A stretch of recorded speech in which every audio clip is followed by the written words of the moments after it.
5:49 na ng hapon mga kalapatids. Wala pa rin si white gristle natin. Ayan o. Wala pa rin si white gristle mga kalapatids. Ayan, wala dyan. Talagang hindi pa nakauwi na si white gristle natin. Off yan.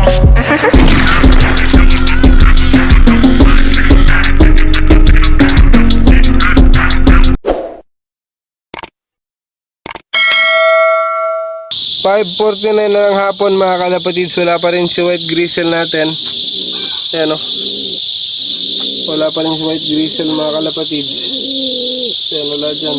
Talagang hindi pa nakauwi na si white gristle natin. Ayan. Talagang wala pa no si white gristle mga kalapatids. So bali yung unang umuwi mga kalapatids is etong si Boy Barak. Ayan, nakasalipod pa. Yang si Boy Barak yung unang umuwi mga kalapatids. Malapit nang mag-alas 11 ng tanghali. Si Boy Barak yung unang first bird natin mga kalapatids, pero hindi sila nakasali no sa old bird category kasi nga naubusan no ng sticker. Hindi dumating yung order ng club mga kalapatids, kaya silang dalawa yung dumating mga kalapatids today. So si Boy Barak tapos etong kapatid ni Boy Barak. So yan, malapit nang mag alas 3 ng hapon dumating. Yan siya oh. So hindi natin pinakain mga kalapatids dahil one day eat lang tayo mga kalapatids, tapos kinabukasan na siya kumain mga kalapatids.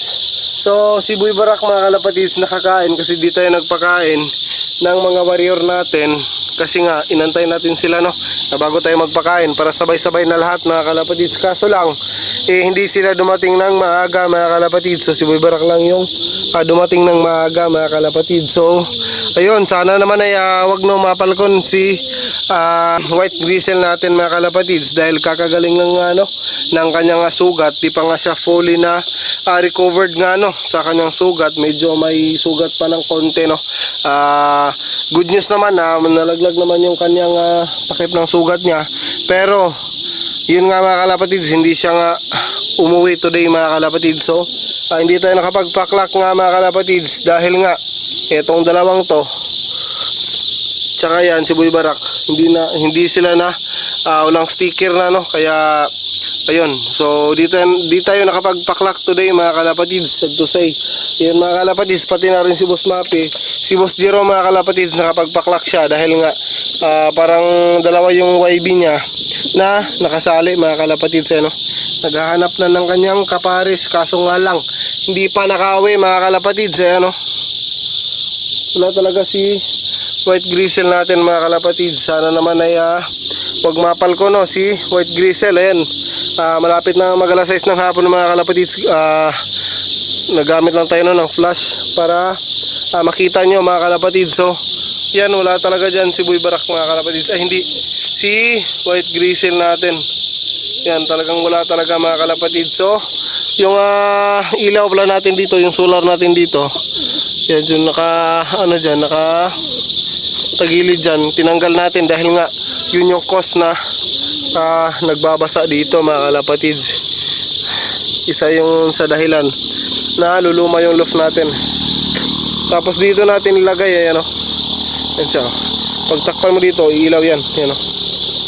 Yan. Talagang pa. So dyan natin nilagay dahil nga kapag gabi no, na chine-check natin yung ibon natin, nagsusubo tayo na kung ano yung masusubo natin mga kalapatids. Yun mga kalapatids, di lang tayo nakapag-vlog kanina dahil nga meron tayong ginawa no, papunta-punta lang tayo dito, balik-balik lang tayo dito na saglit para i-check no kung andyan na ba yung mga ibon natin mga kalapatids. Kaso lang, sad to say mga kalapatids, talagang wala talaga no si white gristle mga kalapatids. So update ko kayo bukas mga kalapatids kung andyan na nga no si white gristle, umuwi na nga si white gristle. Possible na uuwi yun mga kalapatids bukas ng magang maaga yun uuwi mga kalapatids kapag hindi yun napalkon. Siguro nalito lang yun kasi nga yung panahon namin kanina dito ang dilim. Ngayon nga lang yan yan, palaging umulan dito mga kalapatids. Palaging basa yung dito basa pa nga yung dito lupa. Okay no. Yan, fresh na fresh pa yung oregano natin. Ay, meron pa tayong oregano dyan Yan. Yan, ang haba na ng oregano natin mga kalapatids. Yun, wala talaga si White Grizzle mga kalapatids.